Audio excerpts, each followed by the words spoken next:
Welcome all of you in Andu Mathematics class 6 exercise 2.3। प्रिय विद्यार्थियों, आइए एक बार पुनः आपका हमारी क्लास में स्वागत है। और अब तक हमने छठी कक्षा की दूसरे चैप्टर की 2 एक्सरसाइज कंप्लीट कर ली है। आज हम हमारी जो अगली एक्सरसाइज है एक्सरसाइज 2.3 उसको कंप्लीट करेंगे। तो आइए शुरुआत करते हैं। इसका पहला सवाल है, निम्नलिखित में से किससे शून्य निरूपित नहीं किया जा सकता। तो फर्स्ट क्वेश्चन है, इसमें ए दिया है 1 + 0, बी दिया है 0 × 0, सी दिया है 0/2 और डी दिया है 10 - 10/2। यहाँ पर पूछा गया है कि कौन सा ऐसा टर्म है जो 0 को निरूपित नहीं करता। तो हम जानते हैं कि एक में कुछ जोड़ेंगे तो कुछ ना कुछ आएगा, लेकिन एक जोड़ेंगे तो कुछ नहीं बदलेगा, यानी एक रहेगा। 0 का 0 के साथ गुणा करेंगे 0 आएगा, 0 को किसी से भाग करेंगे तो भी 0 आएगा, और यहाँ पर 10 में से 10 घटाएंगे तो 0 आएगा, और 0/2 सेम ही हो गया। अर्थात ए वाला पार्ट है यह 0 को निरूपित नहीं करता, शून्य को निरूपित नहीं करता। दूसरा क्वेश्चन है, उसको देखते हैं। दूसरा है, यदि दो पूर्ण संख्याओं का गुणनफल शून्य, यानी दो पूर्ण संख्याएं और उनका गुणनफल शून्य के बराबर दिया हुआ है, तो क्या हम कह सकते हैं कि इनमें से एक या दोनों शून्य होने चाहिए।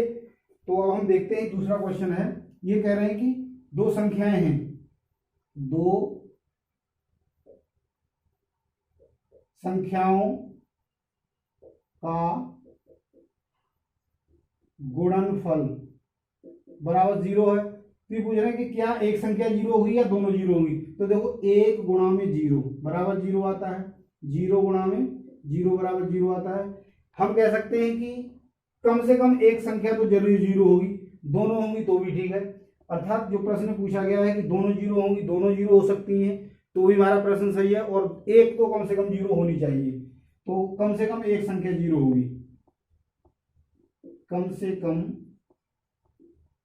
एक संख्या शून्य हो, तभी दो संख्याओं का जो गुणनफल है वो शून्य के बराबर आ सकता है। तीसरा प्रश्न है, उसमें हमें पूछा गया है,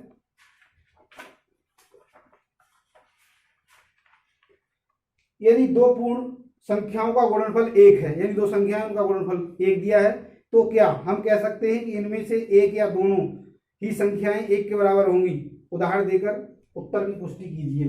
तीसरा क्वेश्चन है, संख्याओं का गुणनफल, संख्याओं का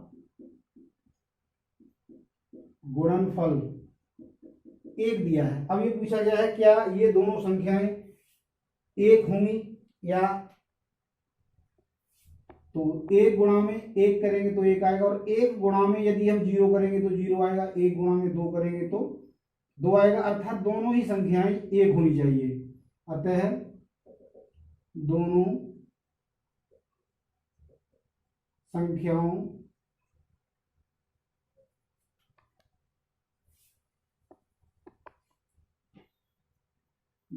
संख्याओं का 1 होना अनिवार्य है।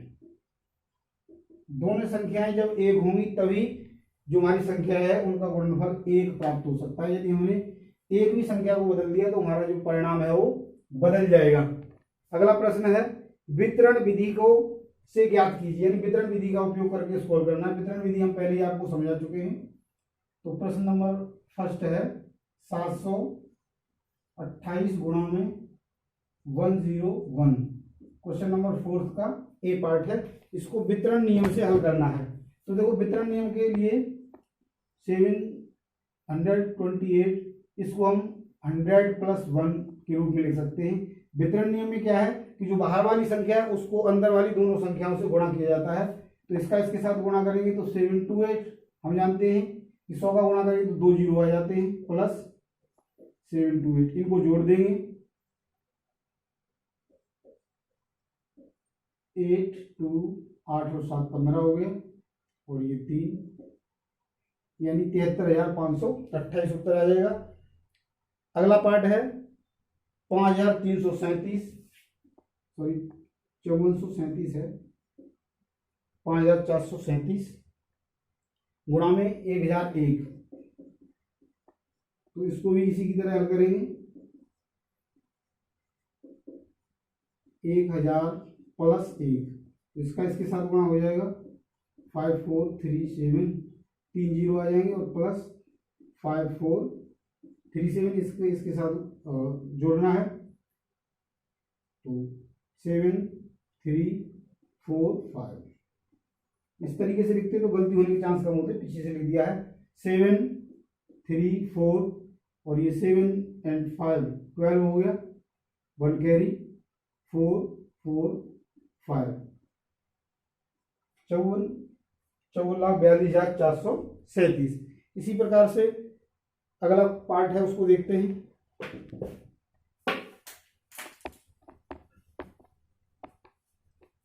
अगला पार्ट है 824 गुणा में 25, 824 गुणा में 25, तो यहाँ पर हम इसको बदलेंगे 800 प्लस 24 और गुणा में 25, इसका गुणा करेंगे 25 अट्ठे 200 होता है, तो 200 लिख देंगे और 2 जीरो को लिख देंगे, प्लस 25 चौके 100, 25 दूनी 50 और 10 60, यानी 600 हो गया। अब इनको जोड़ देंगे 00620, तो इस तरीके से ये 20,600 आ गया। दो प्रश्न हैं, 4275 ये था सी पार्ट, डी पार्ट है 4275 गुणा में 125, तो यहाँ पर इसको बदलेंगे 4275 100 प्लस 25, ये हम आपके लिए छोड़ते हैं, आप अपने आप करना। अगला है 504 गुणा 35, ई पार्ट है 504 गुणा में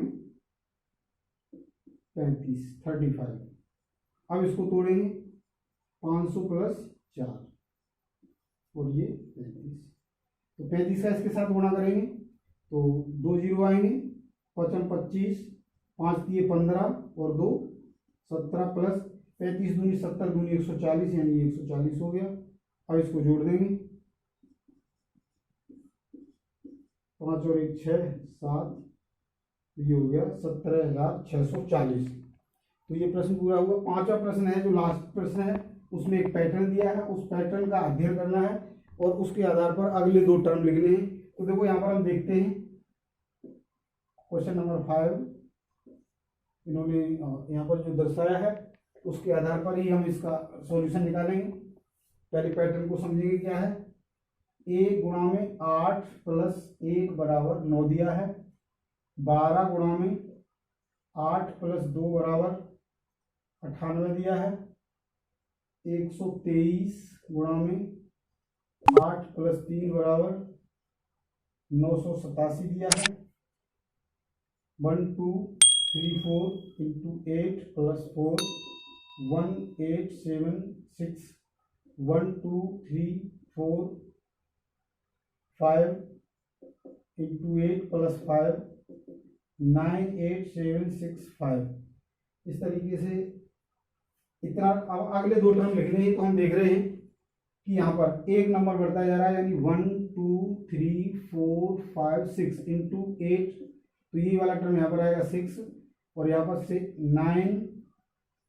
98765 तक आ गए थे, 4 आ जाएगा।